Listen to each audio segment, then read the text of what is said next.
Salam əziz və dəyərli izləyicilər, hər biriniz salamlayın. Dostlar, bugün bir dənə super fındıq bağa çıxartmışıq satışa. Demək, qiymətlərini bilsiniz, 50 min yandı.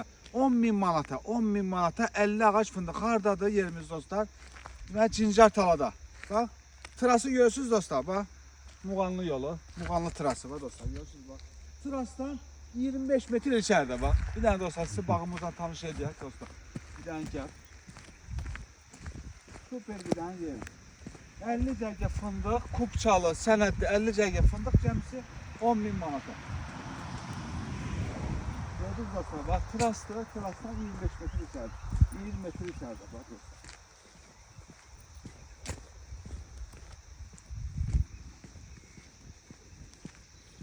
Gördünüz cərgəmiz, bax, bağımız burada.